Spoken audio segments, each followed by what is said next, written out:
¿Por qué un Dios justo permite que pasen cosas malas en este mundo?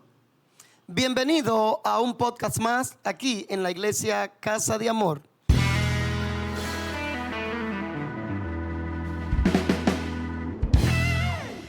Pastor Richard, bienvenido. Dios te bendiga. Amén, amén. Bendecimos toda la audiencia, toda persona, tanto creyente como no creyente, que nos siguen, van a ¿verdad? participar de esta bendición. Bien, en el episodio anterior nosotros estuvimos hablando de cómo identificar, estuvimos hablando abiertamente sobre los falsos maestros y la verdad. Habíamos definido lo que es un profeta verdadero, y entonces comenzamos a dar algunas pinceladas de las cosas que están sucediendo en muchas de nuestras iglesias y en el mundo relativo a las falsedades. Así que si no lo has visto todavía, te invitamos a que por favor te pasees por nuestro canal y comiences a mirar lo que Dios quiere decir a tu vida. En esta ocasión nos toca hablar sobre un cuestionamiento que muchos todavía se hacen. Si existe Dios o si Dios es justo, ¿por qué permite que sucedan cosas malas en este mundo? ¿Qué nos dice la Biblia sobre el control de Dios en este cosmos y en la humanidad? Hubo una persona en la Biblia que el Señor lo llamó como el hombre más justo que había en toda la tierra. Y justamente dicho hombre, no había uno como él. Estoy hablando de Job, un siervo sufriente. Y en él vemos también a Jesús. Y aquí es donde la gente se pregunta: si Job era tan justo, ¿por qué permitió Dios tanta calamidad en su siervo Job? ¿Y por qué permite tanta calamidad en este mundo? Y el mismo Job, en el capítulo 5, versículo 7, él dice así como las chispas suben al cielo, así nace el hombre para el sufrimiento. O sea, porque en el sufrimiento nosotros lo que vemos en Job es la plena soberanía de Dios marcada. Dios es soberano, y como soberano pues Él hace lo que Él quiera, con quien Él quiera, en el momento que Él quiera y de la forma que Él entienda. En Génesis capítulo 2, ahí comienza todo. Dios no creó al ser humano para el sufrimiento, ni tampoco de Dios sale la maldad.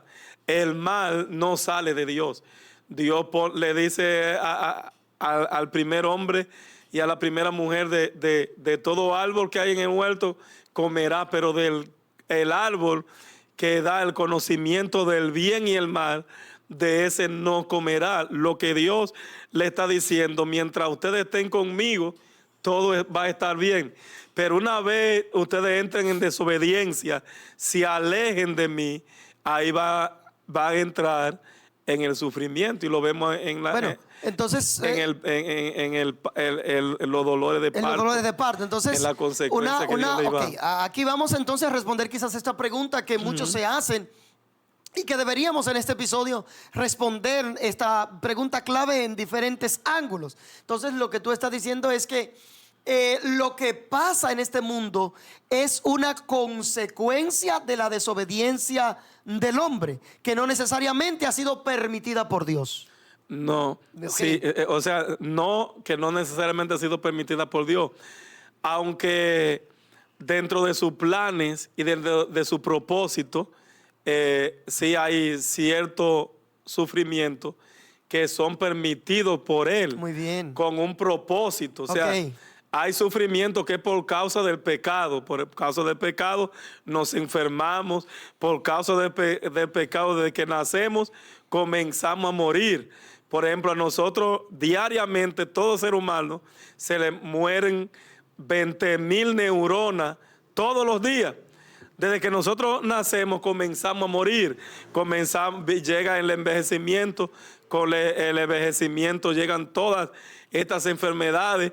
Y, perdón, ese sufrimiento es producto del pecado, porque el pecado dañó cada partícula del universo, no solamente del ser humano, sino que fue una caída radical, total. desde la raíz. Exacto. Total, una caída. Y ahora, el sufrimiento que es permitido por Dios, Dios en su soberanía, por ejemplo, a Job, Dios le permite, pero en el capítulo 42, versículo 5, nosotros vemos que Job es un hombre totalmente diferente, producto de ese proceso. Job dice, de oída te había oído, y Dios lo llama justo. Y él dice, de oídas te había oído, más ahora mis ojos te ven. Solamente había escuchado hablar de ti, solamente conocía de ti, pero ahora yo he experimentado tu poder en medio de este sufrimiento. Y por ejemplo, Dios puede en su soberanía pasarme a mí por un proceso para usarme en el futuro, en un futuro, para alentar a otro que esté pasando por lo mismo que yo pasé. Bueno, justamente hay un teólogo, bueno, ya murió, es un teólogo de este siglo, y leí algunas de sus páginas donde él decía que la pedagogía, el dolor es la pedagogía de Dios. Al parecer, a ti que tienes en tu corazón esta pregunta, si Dios es tan bueno, si Él me creó, si es verdad que Él me trajo con un propósito a este mundo, yo tengo un propósito, ¿por qué vine? ¿Por qué me permite que sufra tanto? Justamente te respondo diciendo lo que este teólogo había estudiado en todo el texto sagrado, y es que el dolor es la pedagogía que Dios usa. Y justamente en la pedagogía como tal hay aprendizaje.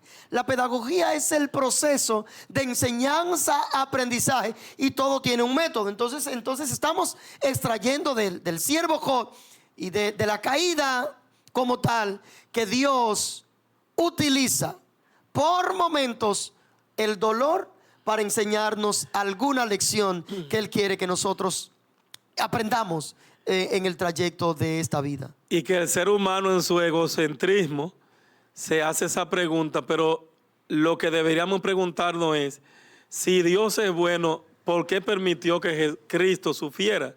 O sea, tú dices que la pregunta debería ser inversa, por el egocentrismo que hay dentro del ser humano.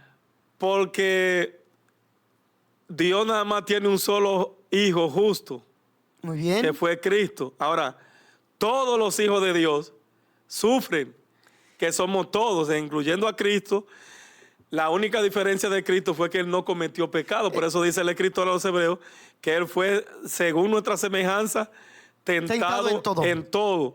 Ahora, la gente no ve en el sufrimiento un aprendizaje en el momento que lo está soportando, que está soportando el proceso.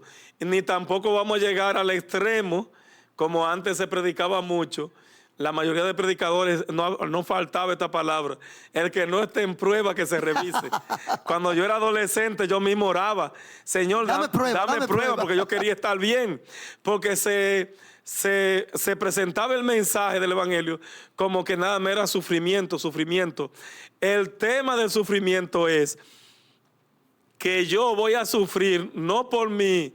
O sea, en este camino sufrimos no por nuestra mala planificación, porque a veces nuestros sufrimientos son por mala planificación. Yo no puedo pagar un carro aunque me lo den sin inicial.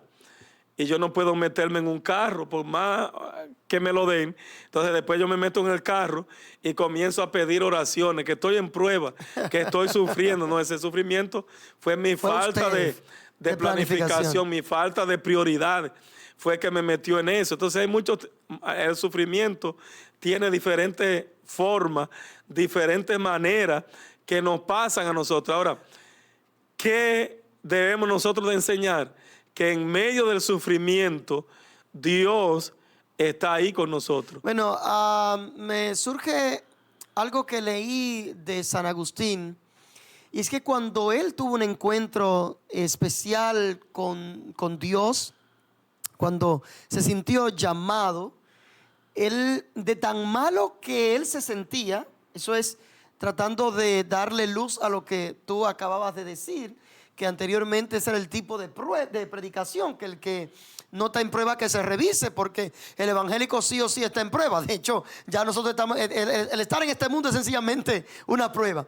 Y entonces leía que San Agustín, de tan mal que se sentía con él mismo, de tan pecador que él se sentía cuando llegó a conocer a Jesús, él amanecía directamente en el piso. Y él se mutilaba a sí mismo, su propio cuerpo, lo maltrataba, amaneciendo en el piso, amaneciendo incómodamente, sin la necesidad de hacerlo por muchos momentos, porque él decía: yo tengo que darle sufrimiento a esta carne, yo tengo que darle sufrimiento a este cuerpo, porque justamente he sido malo con el Señor. Pero nunca nosotros seremos lo suficientemente buenos como para hacer algo que agrade a Dios, porque todo lo que hacemos delante de Él sencillamente es injusto. De hecho, toda nuestra justicia delante de Él es como trapos de inmundicia. Es decir, que en nosotros no hay en lo más mínimo justicia para agradarle a Él. Así es. Spurgeon decía que nuestro sufrimiento es como una gota de agua en medio del océano comparado con los sufrimientos de Cristo. Nosotros sufrimos, pero nuestro sufrir es parte del propósito de Dios. Ahora, la iglesia primitiva, ellos se gozaban y se alegraban porque por causa de la predicación del evangelio le venía algún mal, porque cuando ellos sufrían por predicar el evangelio, para ellos era como si para ellos era que se sentían privilegiados porque estaban participando de los sufrimientos de Cristo. Entonces, nuestro paradigma, nuestro ejemplo es Cristo, y si vivo la vida de Cristo, si vivo como Él vivió, entonces voy a vivir una vida de sufrimiento, voy a vivir una vida de batalla. El problema es que a la gente se han mal instruido y le predican un evangelio de que si viene todos los problemas serán resueltos. Eso es falso. Richard, yo quisiera de verdad asistir a esa iglesia. O sea, yo no sé, y si hay un predicador que me ofreciera a mí que todo va a ser resuelto, yo dejo de pastorear, yo dejo de hacer todo y me mudo ahora mismo a esa iglesia. Porque si no hay sufrimiento, entonces. Y eso es falso. La secta que hay de lo de pare de sufrir. Otros falsos evangelios que no le enseñan la verdad a la gente. Ahora, para nosotros, por eso dice Santiago, que debemos de estar contentos, gozosos, cuando nos hallemos en diversas pruebas. Wow, porque porque el sufrimiento es la escuela de Dios. O sea, a través del sufrimiento yo soy capacitado para depender totalmente de Él. Lo bueno de eso es que Dios no me envía el sufrimiento y me abandona a mi suerte. No, Dios me envía el sufrimiento, pero además me da ese gozo, me da esa paz, esa seguridad, que aunque haya crisis, que aunque haya enfermedad, que aunque haya cualquier que sea la situación que esté agobiando mi vida, vamos a estar en paz, vamos a estar en serenidad. Es como dice el salmista David en el Salmo 40. Cuando David escribe el Salmo 40, él lo describe. Él estaba pasando por un momento de depresión tan grande que él se describe que estaba en un pantano, que tenía el agua al cuello, cuando dice: pacientemente esperé yo a Jehová, y Él se inclinó a mí, oyó mi clamor y me hizo sacar del pozo de la desesperación, del lodo cenagoso, un pantano. Él tenía el agua al cuello, pero Dios escuchó su clamor. No importa lo que por la situación y condición que tú estés pasando en este momento. Tú puedes estar pasando por un cáncer terminal. Eso no es problema, porque lo que Dios tiene para nosotros, la promesa que Él tiene para nosotros, y Él ha establecido en su palabra, son eternas. El mayor de los milagros que Dios puede hacer para nuestras vidas es la salvación. Nos puede sanar del cáncer, nos puede sanar de cualquier tipo de enfermedad, pero algún día vamos a morir. Ahora, ¿qué pasa con el sufrimiento? Es que no es eterno. O sea, nosotros tenemos una patria asegurada por Dios, que después que nosotros partamos de esta tierra, vamos a una morada celestial. Amén. Donde allí no habrá llanto, ahí no va a haber dolor, ahí no va a haber escasez, porque vamos a estar en la presencia del Dios Todopoderoso. Justamente cuando nosotros miramos todo lo del texto sagrado, las sagradas escrituras, y nosotros tomamos desde nuestro querido hermano Job todo el sufrimiento que pasó, siendo un hombre totalmente justo.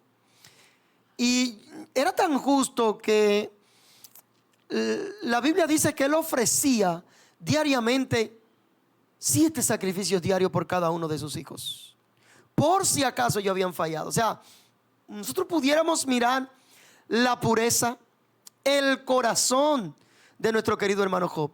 Y el Señor permite ser zarandeado y que Satanás, porque Dios es justamente el que le da la autorización cuando Satanás zarandea nuestra vida, zarandea el mundo, es Dios que le da la autoridad, porque Él no puede hacer nada si Dios no se lo permite. Y vemos cómo Job, murieron sus hijos, le quitó el Señor todo lo que tuvo. Al fin y al cabo, lo más grave que le pudo haber pasado fue quizás la enfermedad propia, perder a sus hijos, duelo, enfermedad y crisis. Duelo, enfermedad y crisis cuando él estaba en sus aguas. Y de repente llega esta calamidad permitida por Dios. Sencillamente, Dios quería probar a nuestro hermano Job. Y al final, Job dijo: yo, Señor, ahora es que conozco lo que tú eres. No te conocía, pero mis ojos han visto quién eres tú, porque te conocía a medias. Pero el apóstol Pablo, ¿qué nos dice el apóstol Pablo en el libro de Romanos capítulo 8, versículo 28? A los que aman a Dios, todas las cosas le ayudan a bien. Esto es, a lo que conforme a sus propósitos son llamados. Sencillamente, todo lo que pasa en el mundo, lo que te está pasando en este mismo momento, a cualquier persona que nos esté mirando, todo lo que te está sucediendo es plan de Dios en tu vida, para tu vida. Lo del mundo es el control de Dios para el mundo, porque a pesar de que el mundo esté de boca para abajo, Dios ha permitido todo esto, por lo que hablábamos al principio, por la desobediencia, porque nosotros no merecíamos misericordia. El mundo no merecía misericordia. Ninguno de nosotros merecíamos misericordia. Simplemente su gracia nos ha cubierto, y por eso nosotros podemos dar honra y gloria a Dios. Pero Él tiene el control de tu vida, de mi vida y de todo lo que está sucediendo en este mundo.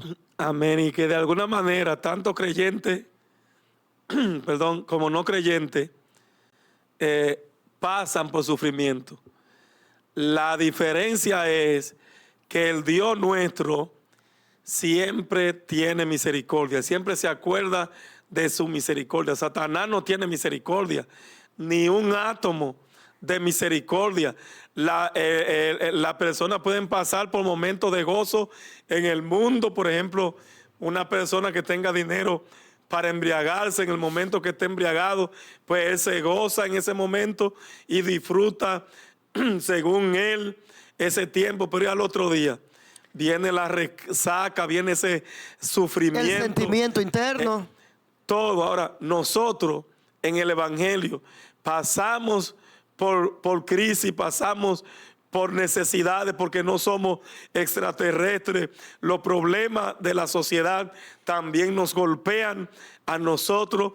La diferencia es que Cristo dijo: en el mundo tendrán aflicciones, y esas aflicciones son enfermedades, esas aflicciones son persecuciones, esas aflicciones son crisis, pero confiar, porque yo he vencido al mundo. O sea, hay una promesa de Dios para nosotros. Amén. Que confiemos, porque como Él venció, también nosotros venceremos, pero no por nuestra propia justicia, sino por la justicia de Él. Dios. Bueno, para ir terminando este episodio, queremos también responder esta pregunta: si Dios es justo, ¿por qué sufre la gente buena?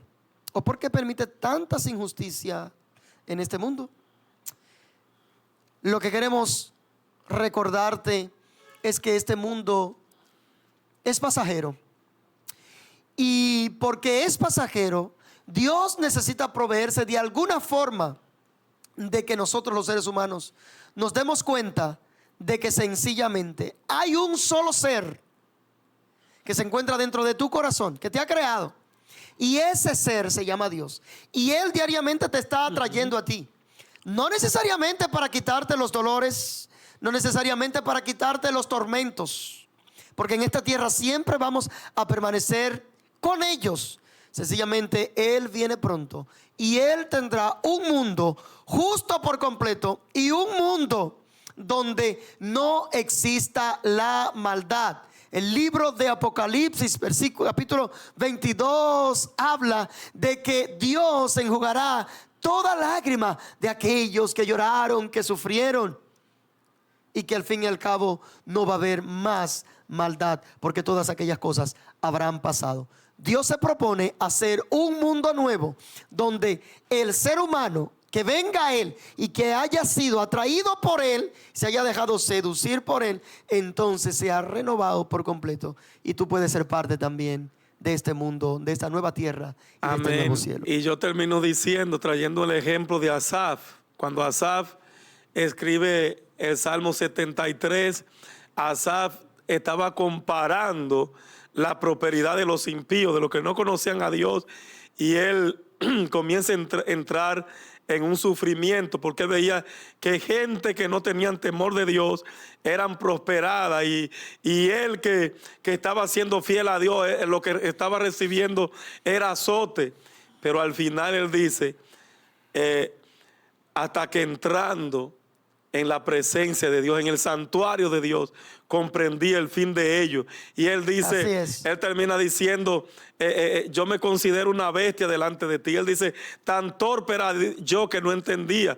Y termina él diciendo, mi porción eres tú, o sea, tú eres mi parte. O sea, la mejor parte que nos puede tocar a nosotros en la tierra es el Señor. Amén. Y lo expresa el salmista David en el Salmo 16, que dice, tus cuerdas me cayeron en lugares deleitosos y es hermosa la heredad que me ha tocado. Si tenemos a Cristo, no importa que haya sufrimiento, porque esos sufrimientos va a llegar un momento que no van a estar con nosotros.